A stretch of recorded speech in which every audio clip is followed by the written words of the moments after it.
And we're live. Taco Movie Talks, here with the Dad Man. How Hello. you doing today? Very good. So we got two movies on the docket today. Halloween and Angst. First of all, John Carpenter with Halloween, The Thing, and then some movies that I haven't seen but are pretty critically acclaimed that you might have seen and liked. I think it's Prince of Darkness and In the Mouth of Madness is the other one. I've never seen that. I didn't even know that was John Carpenter. Apparently, Did you do The Thing? Is that what you said? Yes. Because The Thing is a great movie.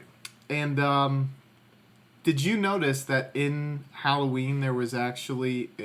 And first of all, I didn't even know that is like a remake. The Thing. I did, but... That was playing. That was the movie that the children were watching while, like, Halloween night. Oh, okay. And What's the, like, the original? Yeah. And you know, the movie came out, like, 3 to 4 years before he made The Thing. And it's Okay. like... That's interesting. I wonder if it was, like, front of mind that he just, like, loved that movie so much. And then he's like, you know what? He got the cachet to be able to... Yeah, make whatever he wants pretty much after Halloween. Yeah. It's Spooky Serial Killers. That's the name of the episode. Okay. And I think it tracks pretty well considering Michael Myers, and then I'm sure the guy in Angst has a name, but I didn't really catch it. Nah. Yeah. But it preys on one of the biggest fears, and it's deeply rooted in reality. The Boogeyman. Yeah, but like a physical entity that embodies that. And, you know, looking at today's society, Yeah. we have an infatuation with that. So I think it makes sense that these types of movies, the slashers, become so iconic and like their own franchises because of how much we just love the true crime genre, because of how much we love serial killers. Yeah. Yeah, we do. We're fascinated by him. I mean, and not to date this episode if anyone watches this or listens to this in the future, but I mean, the Jeffrey Dahmer Netflix series was just bananas. Yeah.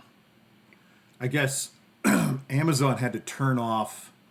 People were buying the costume, and they got to the point where they had to turn it off. The demand was just too much.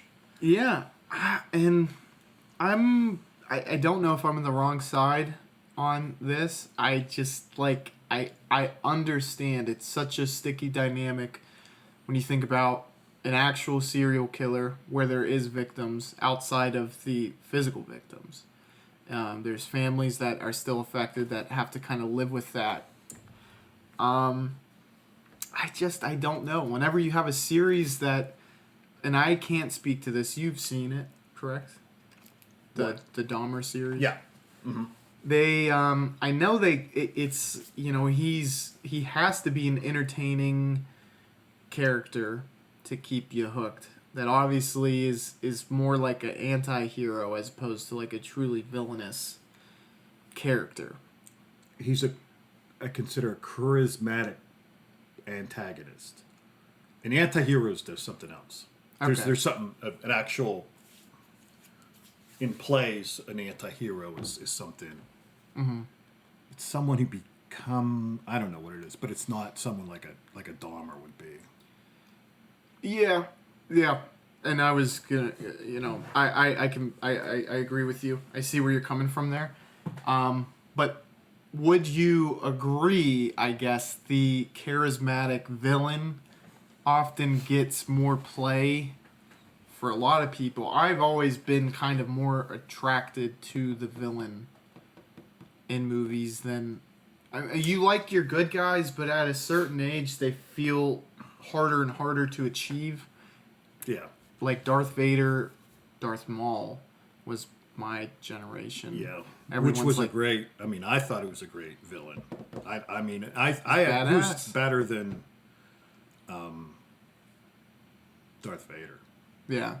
Yeah, and it was like the newer, more agile, like Right. cooler looking. Yeah. And, you look at the Joker, Heath Ledger's Joker. Yeah. It's like, you're like, it is just kind of a interesting thing in film history and media where the bad guy can get more play than the good guy. Me and you, wrestling fans. Right. Who's going to tell you that Ric Flair isn't like one of the coolest wrestlers? Right. Yeah. And he was. I mean, he was unique in that way. I think in wrestling, I don't know, maybe not because it's been around for forever, for a long time. That there wasn't like, I think back in the day though, the non-villains were the ones that were You got liked your and Bruno respected. Sammartino. Yeah. You got your Pedro Morales. Like the types of guys where if they lost, people were going to riot. Yeah. And Hulk Hogan was, he Yeah. turned later, but which that was interesting. that psychology, and it's neat because I think wrestling turned in that aspect right around the time that it started to turn in like societally, as far as like the medium in the 70s. I really do think that it was cool to be bad, and it was kind of lame to be good, although there is a lot of good guys, obviously. Like Batman's still cool, but you have to have you feel more fleshed out when your faults are so open. Mm-hmm. When people can actually see your negative aspects, it almost makes you a little bit relatable. And obviously they build them up. Yeah. Which, with these movies, it dives deeper into the backgrounds of the antagonist than most other characters. Right. Well, yeah. And, to be honest, I'm sure there probably were other movies, but Halloween, and then the remake that Rob Zombie did, they went even more so into it. Mm-hmm. And so in the background builds him up very well because the man, or the actor, Donald Pleasance, I think is his name, was the psychiatrist for... Dr. Loomis. Was that his name? Yeah. Well, the character's name. Okay. Right. Yeah. He gives him almost a legendary type status, about his eyes, and he was trying to at first to get him out, and then he's like, I decided he never should be out. I spent 7 years trying to help this kid, and then 8 years trying to make sure he could never leave. Right. Yeah.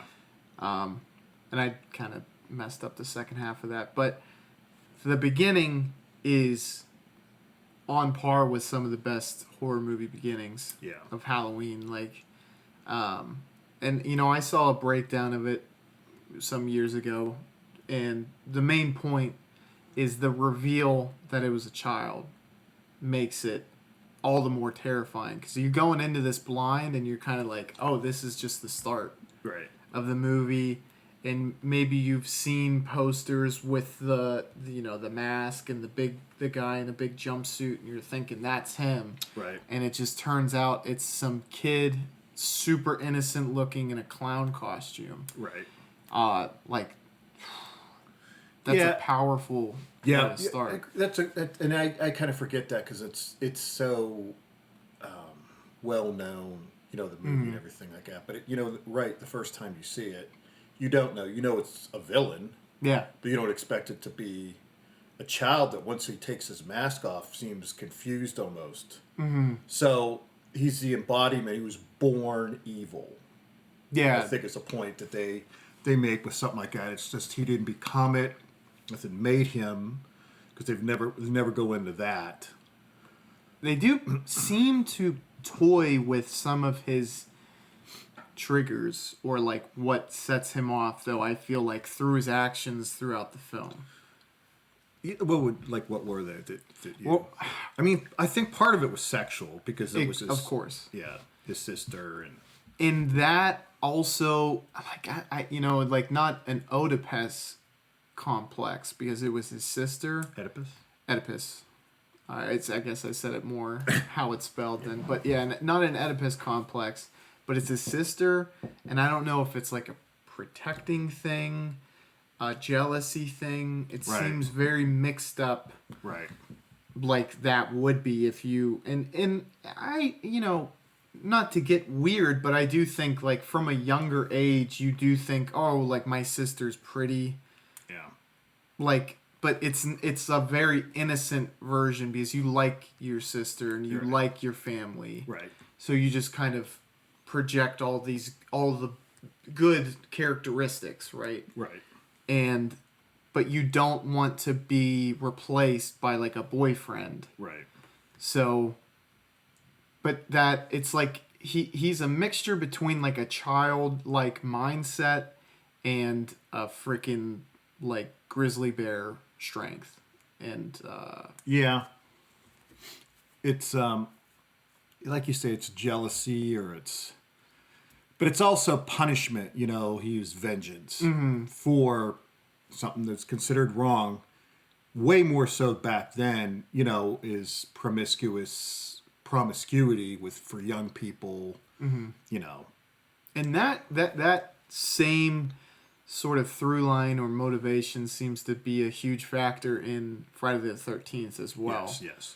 And like Friday the 13th seemed like it took some of the essence of this film and let's do it our own way. Yeah. Get that marketing. But this feels like the archetype of a horror movie that it's the next step from like you get the masked killer, you're not sure who he is, what his motivations are.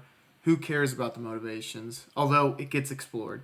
Mm-hmm. But it's like this enigmatic evil force, obviously. And he's just on a path of destruction. And we're following that till it gets to, the climax. Right, between good and evil. And you don't know, or maybe, I'm not sure, if you know that Jamie Lee Curtis is his sister in the first one. So that's explored in some of the other movies. Do you think John Carpenter wanted it to go that direction when he made this movie? I don't know. I mean, the other ones, so they have to come up with a new plot point. Yeah. Plot device. So then, that's his sister. In my mind, I don't think that's kind of hack. It's so. Not very, not hack. It's a nice twist to add later on. Yeah. I think that here's the strange thing, right? I thought that Michael Myers saw her as like the revival or the rebirth of his sister, okay? Mm-hmm. But he didn't kill her right away. Whereas he did with his original sister. So maybe he was like trying to prolong that because... Well, did he have an opportunity that he just didn't take advantage of? I don't remember that. I think he was stalking her like throughout the whole day. Yeah, okay. You're right. And then other folks just happened to be collateral almost. Mm-hmm. The one... but some of them seemed very motivated. Like it was... pointed the way that he did kill them. Like there was very much a reason. They were collateral in that they were satellites around her, but like that one couple that he killed after they had relations. Yeah. That seemed to fit in with what inspired him. Perhaps. Yeah. Yeah.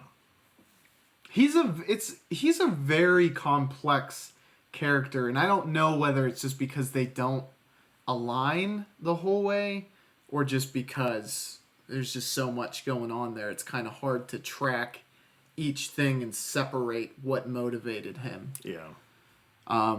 Because a lot of like I think that what motivated him is he came home. He wanted to go home, whether it was just for Jamie Lee Curtis or She dropped off keys at that house, his old house.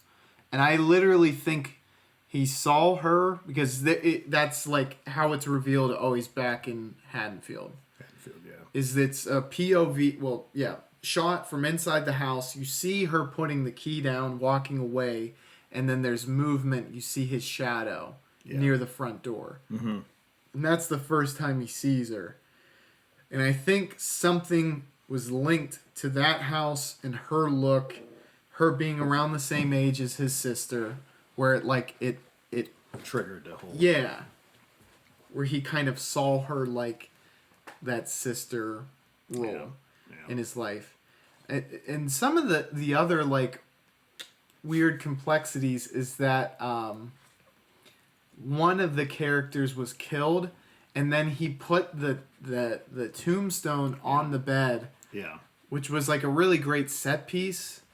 And I don't know whether the complexity of doing something like that, it's childlike, all of his actions, but that is like the one thing where it's like there might be more to it than that. Whose tombstone was it? His sister's. Okay, all right. I think it's Judith. What's her name? Judith Myers. I don't know that. I don't know. I mean, I've seen it many times. I haven't seen it recently, so some of the details are not as. But I can't remember her name. Yeah, I mean, I guess you don't really think about what he would have to do in order to do that. I mean, he's got to carry it. Those things are extremely heavy. Yeah. He's got to take it to that house, and because he killed her, it was her, and then put that there in a relatively condensed period of time.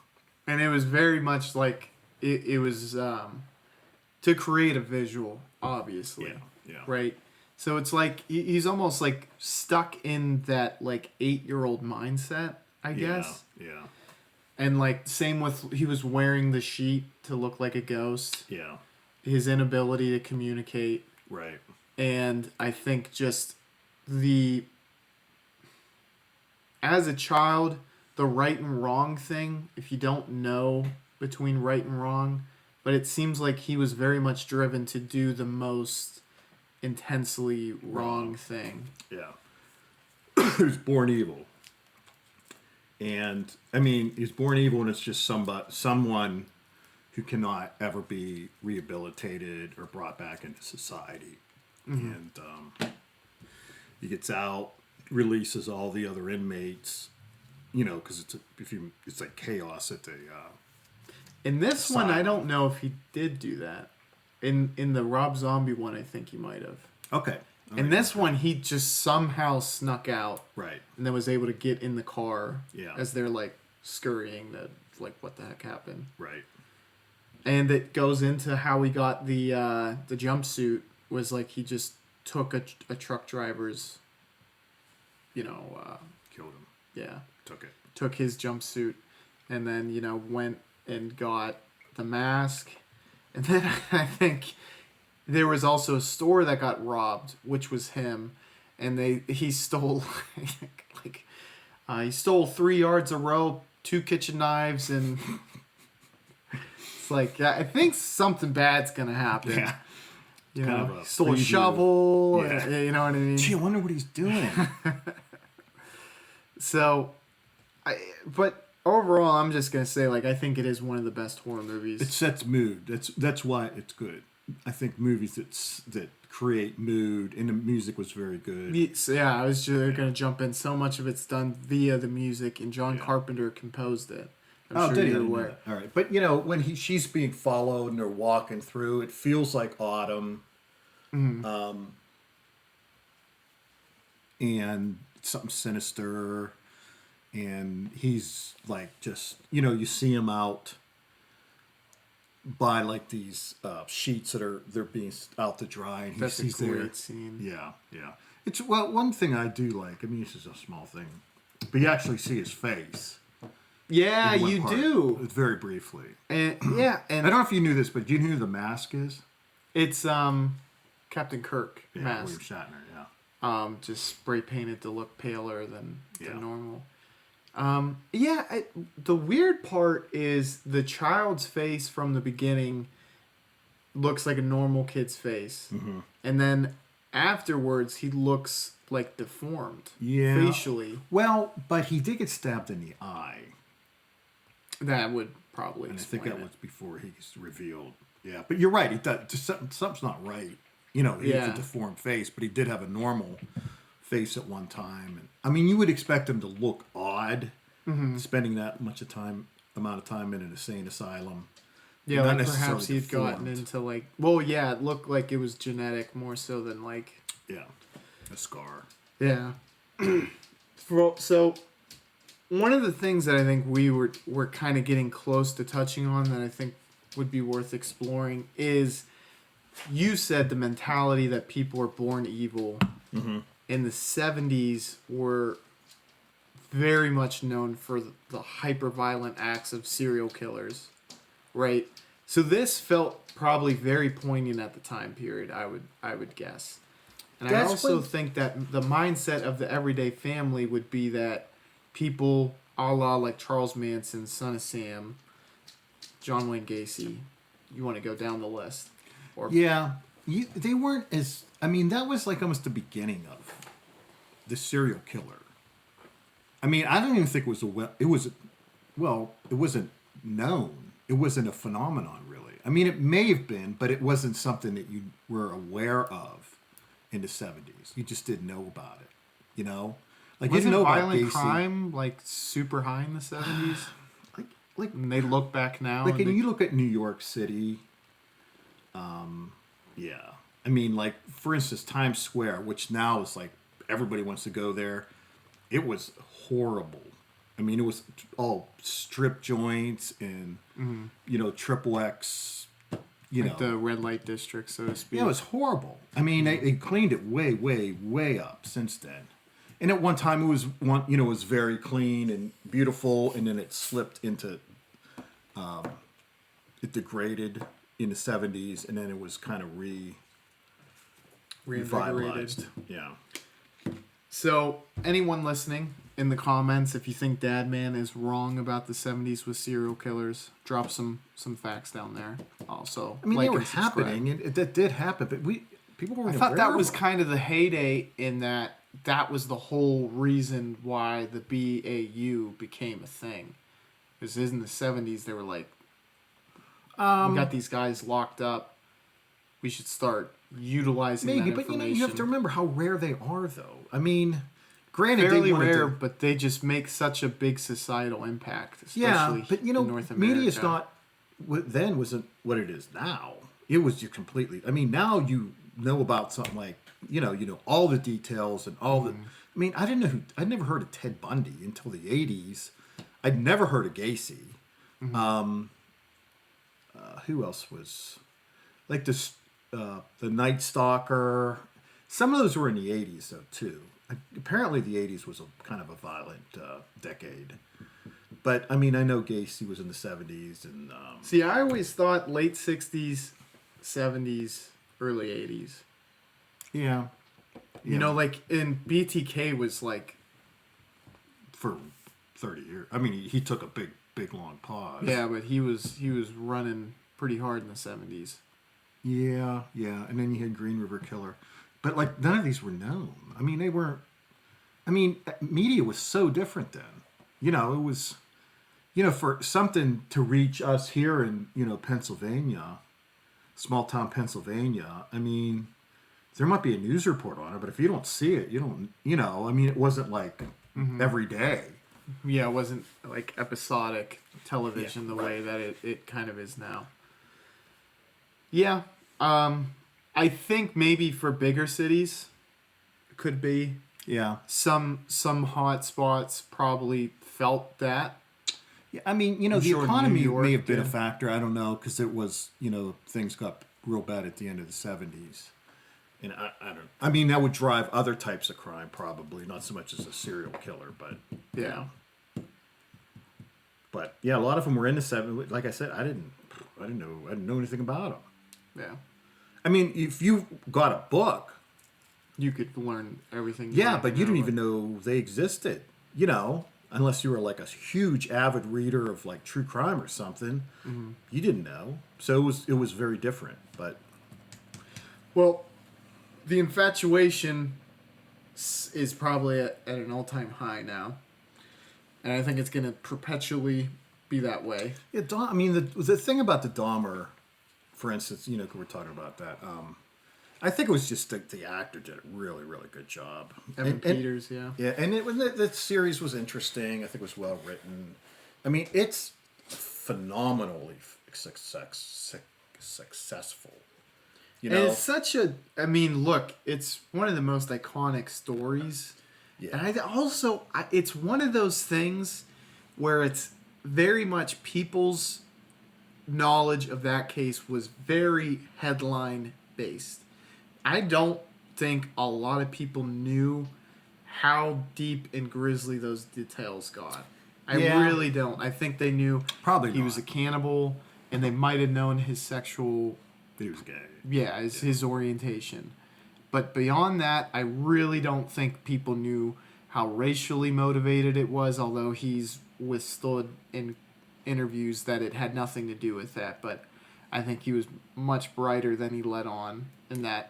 Well, it may have been. I just think... It could have been preference as far as attraction. Yeah.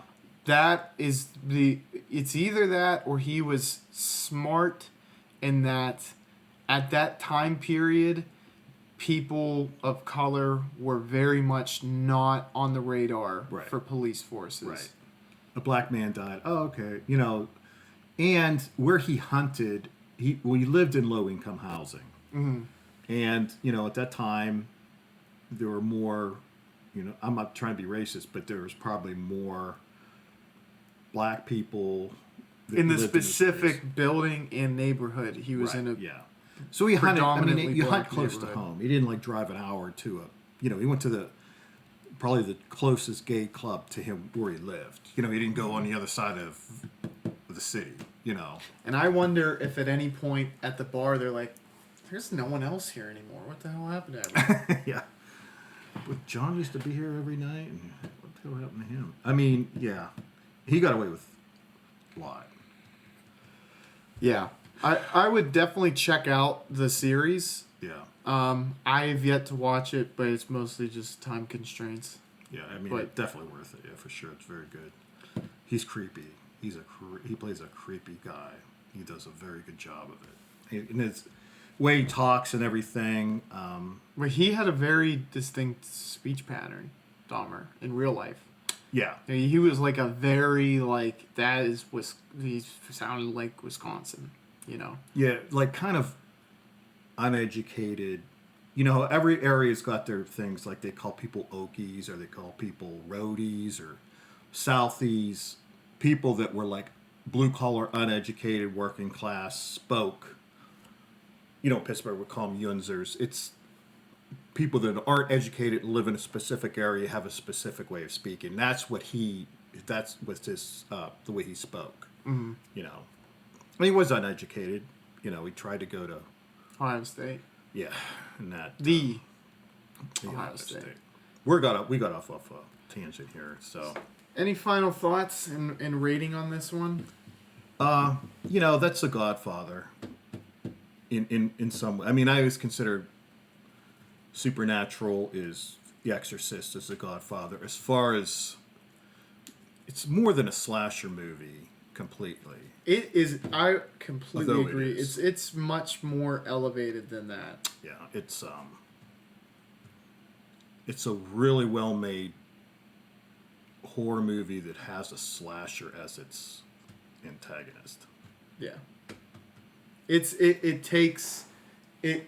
horrifies the idea of a stalker / killer in middle America. Yeah, that's another thing. It's not in the city. It's not in for a lot of people. It's middle class America, yeah. and a maniac has been set loose upon this quiet middle class town. Can happen anywhere.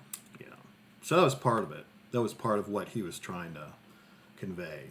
It's a brilliant story, and it's executed pretty much as well as possibly could. I gave it 4.5. I'd say the same. Probably if anyone said it was a 5, I would be like, yeah, I think it's a very It's close, valid point. for that type genre with, there's subgenres within horror and sci-fi, whatever. Or we'll just say horror. And of its subgenre, it's like I say, it's The best of it's the standard. best in show or whatever they call it. Right. Is that it? Yeah, there's best in class and Best in show. class. Yeah. Yeah. Next one is Angst by Gerald Cargill, I believe. That's how you'd pronounce that. 1983. This is some similarities to Halloween, but done completely differently. It definitely tried to go the very much realistic route. It's about pretty much a madman who gets out of prison, and he's not so much born evil, but made so irredeemably evil that you can't undo. As soon as he gets out, He's waiting to He's kill. had his plan. Yeah. The whole time. He's just waiting to kill. And he was made, I think he was made evil, and he was made very, very evil. Yeah. I mean, because it's all voiceover. He never speaks, does he? I don't think so. If he does, he speaks. Very, very little. Yeah. And you don't get much dialogue from the other characters. It's based on a true story.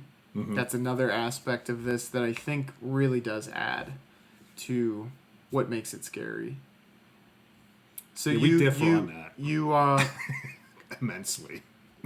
dude, so I enjoy the different types of horrors. I enjoy supernatural. And at my age, now it doesn't so much resonate in that it's like, I'm scared to go to bed tonight anymore. And this, it's not like it keeps me up at night, but it's something in the back of your head, and sometimes it scares the shit out of you.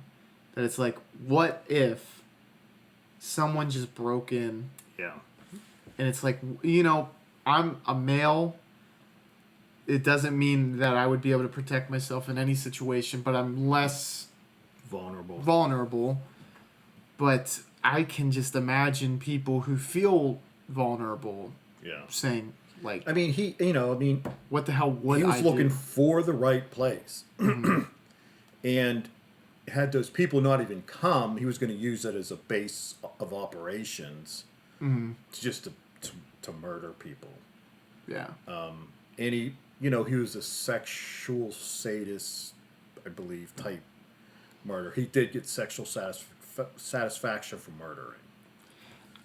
And they show it to a very minor degree, but... Yeah, thankfully it didn't go too deep on that. He was like and I guess it's based on a true story, but maybe some of the stuff was... dramatized. Yeah, maneuvered just to have that X factor or what have you. But he seemed to be like a mixture of a few different legitimate serial killer archetypes. So one, you're familiar with Jerry Brudos, the co-ed killer. No. Not Jerry Brudos. Edmund Kemper. He's in Mindhunter. He's the really big Large guy. Yeah. He had a vendetta against his mother. Right. He despised her. And he was doing things in a way to get back at her. And even sometimes, that inspired him. This character wanted to live out a revenge scheme against people in his family because he deeply, deeply hated them. Yeah. That is its own thing. And then there's like a mix, and I can't remember this guy's name. You might have just heard about him. He was in like California somewhere. Mm-hmm. I think his name was Richard Ramirez, the Night Stalker. Not him. This guy was just like a freaking Looney Tune. He thought he had this type of body dysmorphia where he felt he needed more blood. Okay. So he freaking killed families and drank their blood. Oh, I didn't know. I'm not familiar with that at all. He would get he would do it with bunny rabbits growing, and he had very severe mental illness, schizophrenia, which is the original title of this. Mm-hmm. And it feels like that the last kill is like very, very similar to that case, where he was pretty much drinking her blood, and that seemed like the catalyst for also the gratification that he got from it. I do remember him drinking the blood. I mean, it's a raw movie. It's raw, you know. Yeah, it like has. Him eat when he eats. I mean, it's like disturbing to watch. It was done intentionally, and it did work for the movie. Mm-hmm. I'm not going to compare this as far as how well executed it was, and maybe the themes and all the other accolades and little pieces that made Texas Chainsaw so good, but the raw grittiness to it is existent in Texas Chainsaw and in Angst, I have to say. Yeah. It did feel very raw. There's a lot of the movie where he is just doing things, though. That's what I didn't. I mean, like he's moving bodies, or he's. I think this was a character study of a madman, and honestly, that's the type of premise that I'm like I can latch on to. Yeah, you're getting so much of the inner workings and the. I mean, you were. I mean, you were. It was killer point of view. Yes. And because like all the voiceover was him speaking, so you get his inner trauma, you get his inner motivations, you get. I mean, he was ugly too. I mean, the guy was physically ugly and looked like a creep. They did it right, and a lot of times when they do these serial killer things, they try to. They get these, most actors are considered good looking, right, and they try to make them look a little bit less. Yeah, and this guy, he looked unhinged, he looked perturbed, and he looked like what you would expect. Right. He was normal enough, but he would be the type of guy you get a weird feeling about. Right, he gives us a really bad vibe. That kind of guy. Yeah. I mean, you saw things in it that I didn't see. I just thought it was, I don't know, maybe it's a German type film or whatever. But do you think part of the messaging was a critique on the I guess the jail or judicial system, or not judicial? What would it be? The penal system? Yes. That's their penal system, though. I mean, it's lighter sentencing. But I kind of think the director maybe sees fault in that. Maybe, yeah. So I don't know. I mean, he wasn't very specific that I remember. Like I think he was jailed. Then he was jailed the second time, and we see him released after the second time. I don't know what he got, 10 years or something. So he had been in twice, actually. Yes. The first stint was like 18 months, then 10 years, and then he's out. But I think that, the 18-month stint, I think he did murder his grandmother. And then the second one, he stabbed his mother, but he didn't kill her. Yeah. I'm not real... I mean, these are small details, but it factors into the point I'm making, but obviously I should have remembered them if I wanted to. No, more specifically. So maybe it was, but if it was, they didn't do it enough that you are like, okay, this is a point that he's making, because he didn't really. I mean, it was, I don't know. I know you saw things in it. I mean, he went into the restaurant, nobody speaks. They just bring him food. He never orders anything. Both times he went in there, they just brought him food. That might have been, to illustrate the fact that he hit the communication in his sphere or his perspective isn't done how we're, what do you call it? Communicative creatures, right? When we were on the normal side of things, mm-hmm. Whereas for him, I just think that we weren't there to communicate with. It was just kind of like that wasn't something that drew any attention from him, for lack of a better phrasing. That we didn't see it because although it happened, it wasn't anything that he of note, anything that really registered with him. Yeah, I mean, that could have been it. I mean, it's not. It's kind of a minor thing, and I think they intentionally. Hang on, I'll be a second. Yeah, so the way that I kind of look at this film is that everything is kind of pointed through his perspective, although we do get sometimes where it goes to an outside perspective to kind of show how ludicrous his actions are. Part of that ties into him dragging the bodies throughout the house to have in the car because he wants them with him. To him, it seems perfectly sane, but from an outside perspective, it's all just kind of supposed to put a magnifying glass on the glaring deficiencies of him as a character. But and I thought that was painted brilliantly when they show him dragging the bodies because he wants to have them with him. Where it's like, that makes no sense. And and he was such a disorganized killer too. Yeah. Where it's like it was just like, showed up to the party, baby. Yeah. Where do I go? Yeah. He didn't want them to die, though. I don't believe. He needed them to die in a specific way. We drowned the son. I don't know how the mother died.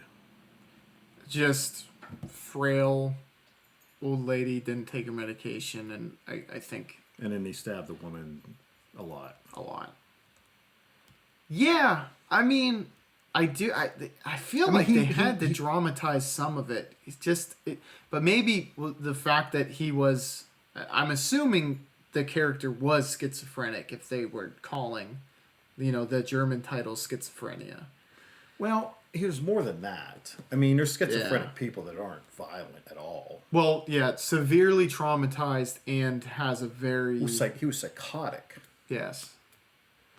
He's probably also schizophrenic. Therefore, and maybe that's why everything was just so... Just not in line with anything. There was no... He wanted the woman to be alive. The young woman. Because he said he's thinking he's got special plans for her and stuff like that, and then he just kills her. Yeah. She was getting away, but that's why. So. Mm-hmm. I guess my biggest takeaway was that the dog was pretty damn cute. He did focus on the dog a lot. That dog was awesome. Yeah, it was. I don't know if that puts it up half a point or anything, but I did like the dog. And I did think that when he killed the woman, that kill was just... That was brutal. Yeah. It really was. I mean, people like movies that are just like depraved, bleak, and what's the third word I'm looking? Disturbing. Yeah. And I think this hits... Yeah, I mean, he's a disturbing person for sure. So he's in the cab. So he wanted to kill her. Yeah, like he just literally he's like just... And she's like... knows something's up. He's leaning forward and he's just... I mean, he's so ugly. I think the actual actor... I thought he kind of looked a little bit like Mick Jagger. Yeah, I know what you mean. He had the sunken cheekbones. Yeah. A little bit, yeah. I would agree with that. Yeah, and the bulging eyes. And I mean, well, it's so weird. I mean, because he was just basically thrown out of prison. And he hardly had any money. I don't know that we expect people to do. I mean, most people would have somebody pick them up or whatever. I don't know what you would do either. I guess he just... he's like, I don't know this city. Yeah. Just let me go. And I guess sometimes... I know like in American prisons, at least they used to, they give you a certain amount of money. It wasn't a lot, but Really? I believe so. Even if you didn't work while you were in prison? Right. It would just be part of your being, The penances you get. just some, like $14 or something like that, way back. But so maybe they do that there, because otherwise, I mean, Dude, what are you gonna do, like, for your you can't first even meal? eat. You have no place to stay. You barely have any clothing. I don't want to be, what do you call it? Not compassionate, or what's the callous, or maybe. Right. Yeah. They could have made this same plot into a really good comedy. It's just like a psychopath. They're just like, you're out of jail, and he's like, what am I going to do next? We don't care. But you can't stay here. He comes up with crazy ideas to try to make money. That would be a little bit on the dark side, but yeah, it could be comedic. Maybe kill some people on the side. Yeah. Just throw the fans a bone, Final thoughts and rating, because I'm interested. And kind of get to. Also, you hated the camera angles. I actually liked them. No, I didn't dislike them. I just said they were interesting. They were different. I mean, a lot of times though, you use camera angles. There's a movie of Mice and Men or something like that. I don't know, or Arnie, I think it's called, where they do a camera angle where they show the character, and they show like large buildings around him, and it's intentional to make him seem small. Mm-hmm. So these, I didn't understand them. And if you notice, the sound was kind of, like the footsteps were very pronounced and loud and crisp. And, I don't know what the point was. Well, some of the shots were definitely used effectively, like especially when he was hiding around corners and stuff. That's just a good cinematography. Like, you get the shot. So you're like, she has no idea that evil's lurking around the corner. Mm-hmm. But the majority of the shots that I feel like were really unique to this film were ones that felt very close and confined to each character. Mostly the antagonist, but even sometimes you didn't seem like he screamed much, though. Now, I understand the son, because he was, disabled, and the mother was obviously frail. Right. And the woman was gagged for the most part. Yeah, prior to that, though. I mean, if you find somebody in your home, it's terrifying. They were secluded, so even if they did, it was just kind of... The layout of the house was odd. I mean, there was a tunnel going through not a... Do they call that an underpass? But it was like aqueduct, to their house. Yeah, I guess it's just odd. I don't understand what the property was. The rich.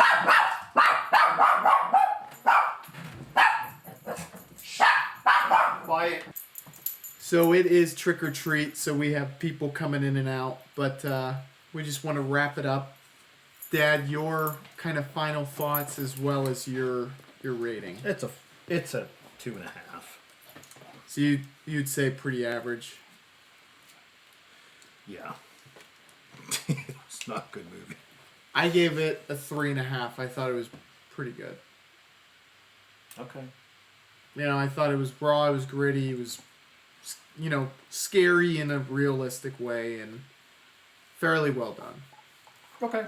It was unique in the way it was done, but that could be the way Germans. Das Germans. Yeah. Well, thank you everyone for listening. Hope you liked this episode. Be sure to like and subscribe. And Dad Man, thank you very much for recording today. My pleasure. We will catch you. Happy Halloween. Happy Halloween, y'all. Bye. Bye.